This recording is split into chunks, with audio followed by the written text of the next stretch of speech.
were like before the blight, because all of those varieties are gone. They just let them go because they were of no particular value. But for Pomerania and all of Germany, Pomerania became known as the potato field of Germany. So they were growing a lot of potatoes, and it was very good for the country. It's good food. People sometimes now they say, oh, they're so full of carbohydrates, but I've heard that you can survive on potatoes alone for a long, long time. It's it's probably not the perfect food, but it's balanced enough to keep you alive. And one thing that I found over and over again is that these people were always on the verge of starvation. Oh, there's actually a series of books that I was going to put a reference in there.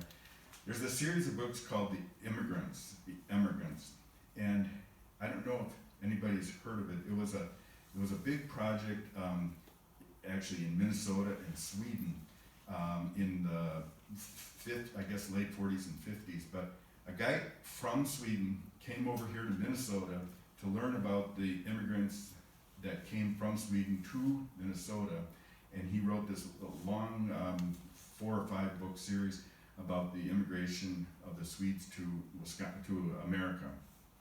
The reason I bring it up is twofold. First of all, they came in 1850, at the same time we did, and particularly my family. I think if I changed all the names in that book to Belky, it would be our story because everything lines up. In Sweden, let's see, the thing is too, Sweden controlled Pomerania, so in a way it was all one, at least it was all one economy really. But the idea is that in Sweden they kept redividing the land so that if you had 2 sons, your 80 acres became 40 acres. So when this story starts, when this family decides to leave Sweden, they had 7 acres left for a family of 4, and you just can't keep a family alive. And then they had drought years. And don't forget, they didn't have ag departments and they didn't have social services. So the saddest story is that the kids were really starving, and the woman saved a couple pounds of oats to make oatmeal for the baptism of another child, and this little toddler girl got into that, so she soaks the oatmeal in water overnight, and that little girl got into the oatmeal and she ate so much of it that her stomach burst and she died because she was starving. And people sent their children to the neighbor's garbage pile to see if they could find some food. If the neighbors felt they were a little richer, they left the herring heads or something and threw them out to the garbage. Well, those kids would pick them up and eat them.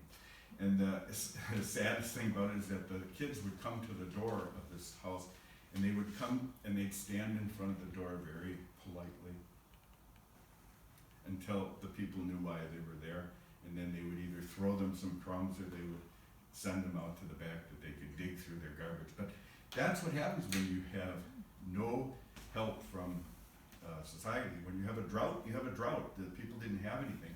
Well, in this case, this family had a mortgage on their house, and every year they were getting deeper and deeper and deeper rather than out of debt. And so they decided to come to America.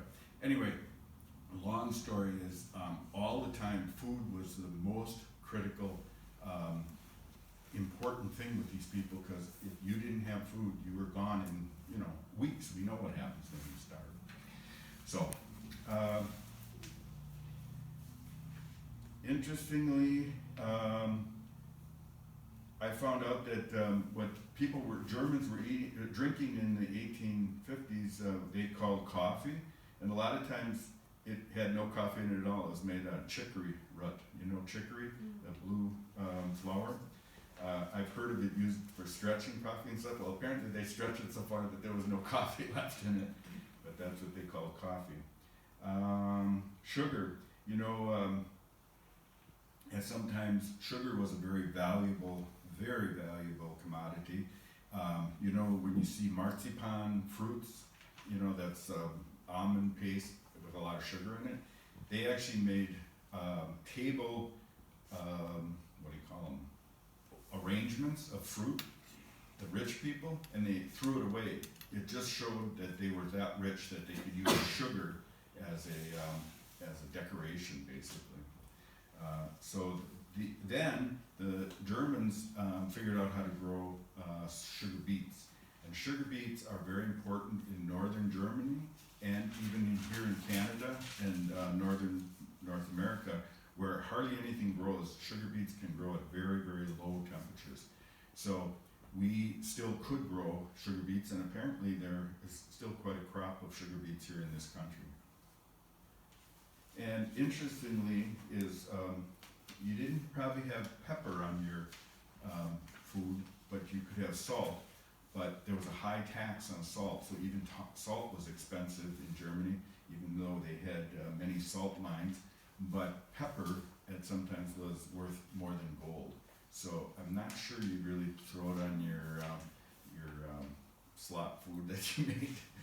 I guess you'd save it. And actually we see recipes with pepper for Christmas cookies. It was considered a spice, and it is a spice. So they used it for special occasions.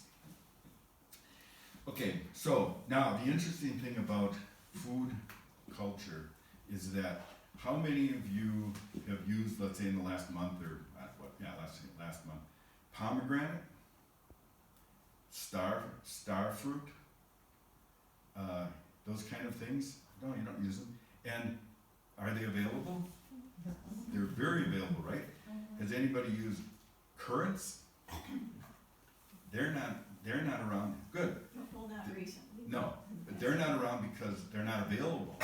But it's interesting that and I'm sure if I was talking to a group of, I don't know, Polynesians or somebody from somewhere else, they'd say, oh yeah, we use it every day, you know.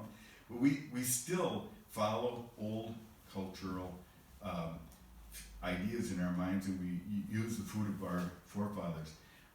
Actually, reading these recipes, I have to laugh because that's kind of the way I eat all the time. Maybe it's not always so good for you, but I got the Pomeranian shape. Here's another one, but here's the thing about foods, or I suppose style. Does everybody know what this is? Kohlrabi, isn't it? No. Rutabaga. Okay, rutabaga, good. I'm glad. There are a lot of people who wouldn't know what this is. This is a rutabaga. And a rutabaga it's in the cole crops, the cole family, like cabbages and all that.